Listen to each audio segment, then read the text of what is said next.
High viewers আসসালামু আলাইকুম welcome back to my channel Sonia's kitchen. আজকে আমি তৈরি করে দেখাবো বুটের ডালের হালুয়া। আমার বাসায় সবার কাছে সবচাইতে প্রিয় এই হালুয়াটা।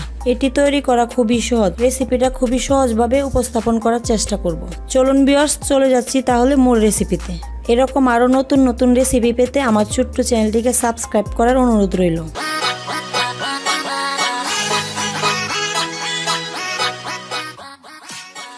বুটের ডালের হালুয়া তৈরি করার জন্য প্রথমে এখানে নিয়ে নিয়েছি আধা কেজি ডাউল। আর ডাউলগুলোকে আমি 4-5 ঘন্টা ভিজিয়ে নিয়েছি। আপনারা চাইলে সারা রাত্র ভিজিয়ে রাখতে পারেন। দেখুন আমাদের ডাউলগুলো কিন্তু 4-5 ঘন্টা ভিজিয়ে রাখার জন্য ডাউলগুলো ফুলে অনেকটা বড় বড় হয়ে গিয়েছে। এ পর্যায়ে বুটের ডালের হালুয়া তৈরি করার জন্য ডাউলগুলোকে আমরা সিদ্ধ করে নেব। আর ডাউলগুলো সিদ্ধ করার জন্য একটি প্যানে আমি ঢেলে নেব। ডাউলগুলো প্যানে ঢেলে নেওয়ার পর এখানে আমি 1 কেজি পরিমাণ পানি দিয়ে দিব। যেহেতু এখানে আমি হাফ কেজি ডাউল নিয়েছি আর ডাউলের দ্বিগুণ পানি দিয়ে ডাউলটাকে সিদ্ধ করে নেব। ডাউলগুলো সিদ্ধ করার জন্য এবার চলে যাব চুলায়।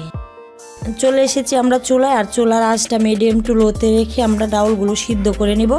আর এর সাথে আমি দিয়ে দিব 2 তেজপাতা, 2 টুকরো দারচিনি, সাথে দিয়ে দিব সামান্য পরিমাণ বেকিং সোডা। আপনারা চাইলে খাবার সোডাটাও দিতে পারেন, তাতে করে ডাউলটা তাড়াতাড়ি সিদ্ধ হয়ে যাবে।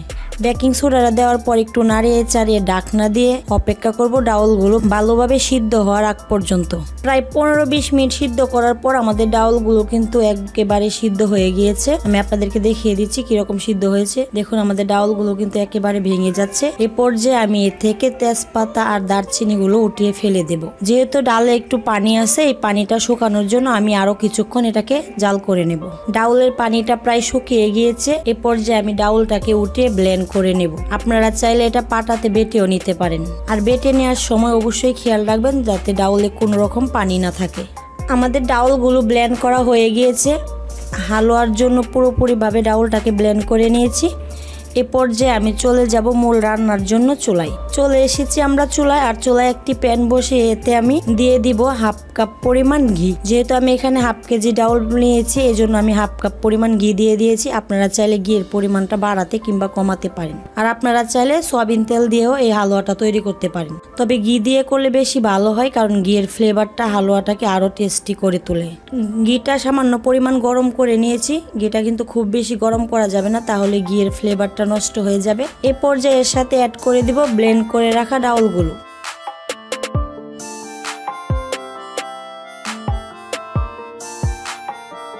ডাউলগুলো দেওয়ার পর এর সাথে আমি দিয়ে দিব সামান্য পরিমাণ এলাচের গুঁড়ো। এলাচি গুঁড়োটা দেওয়ার পর এটাকে ভালোভাবে নাড়িয়ে চাড়িয়ে বেশ কিছুক্ষণ ভেজে নেব, যাতে ডাউলের কাঁচা গন্ধটা চলে যায়।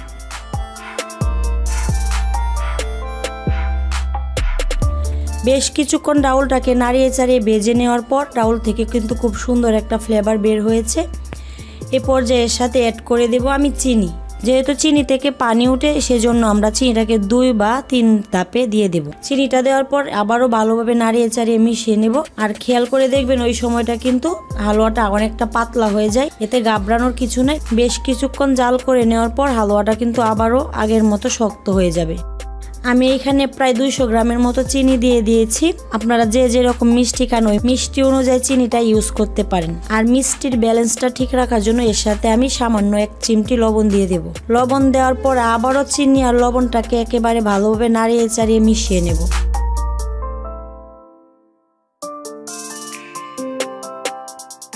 বেশ কিছুক্ষণ নাড়িয়ে চাড়িয়ে জাল করে নেওয়ার পর এর সাথে অ্যাড করে দেব আমরা হাফ কাপ পরিমাণ গুঁড়ো দুধ। গুঁড়া দুধটা দেওয়ার পর এটাকে আবারও ভালোভাবে নাড়িয়ে চাড়িয়ে মিশিয়ে নিতে হবে।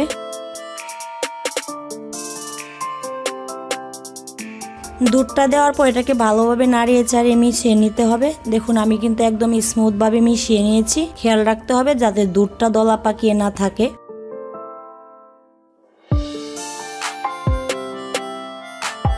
এ পর্যায়ে এর সাথে আমি অ্যাড করে দেব কিছু কিশমিশ। আর যদি আপনারা হালুয়াই খেতে চান তাহলে কিন্তু এই পর্যায়ে আপনারা এটাকে উঠিয়ে নিতে পারেন। যেহেতু আমি এটা দিয়ে বরফি তৈরি করব তার জন্য এটাকে আমি আরেকটু জাল করে শক্ত করে নেব।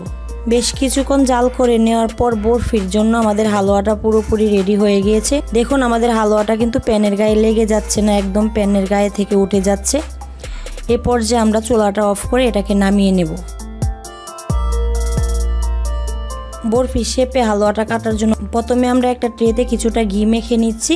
হালুয়াটা কিন্তু গরম গরম অবস্থায় সেট করে নিতে হবে, তা না হলে কিন্তু ঠান্ডা হলে দলা পাকিয়ে যাবে আর আপনি সুন্দর কোনো শেপে কেটে নিতে পারবেন না।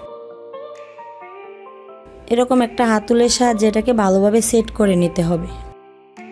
দেখুন আমরা হালুয়াটাকে কত সুন্দরভাবে সেট করে নিয়েছি। এই পর্যায়ে হালুয়াটাকে ডেকোরেশন করার জন্য আমরা কিছু কাজু বাদাম, পেস্তা বাদাম, কাঠবাদাম দিয়ে সাজিয়ে নেব।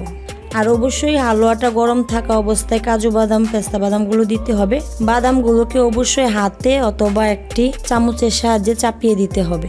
বাদামগুলো দেওয়া হয়ে গেছে, এগুলোকে ভালোভাবে চাপিয়ে দিয়েছি।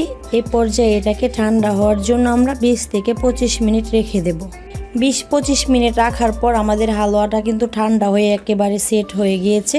এরকম বিভিন্ন শেপের কাটার দিয়ে আমরা কেটে নেব। তো ভিউয়ার্স, তৈরি হয়ে গেল খুবই সিম্পল একটা রেসিপি, বুটের ডালের হালুয়া। তবে এটি খেতে কিন্তু অসম্ভব মজাদার। আশা করছি আজকের রেসিপিটা আপনাদের কাছে অনেক ভালো লেগেছে। আমার রেসিপিটা ফলো করে বাসায় একবার হলেও তৈরি করার অনুরোধ রইল। আর ভিডিওটি ভালো লেগে থাকলে লাইক, কমেন্ট ও বন্ধু বান্ধবের সাথে শেয়ার করতে ভুলবেন না। আজকের মতো এই পর্যন্তই। দেখা হবে আবারও নতুন কোনো রেসিপি নিয়ে নতুন কোনো সময়। সে পর্যন্ত ভালো থাকুন, সুস্থ থাকুন। আল্লাহ হাফেজ।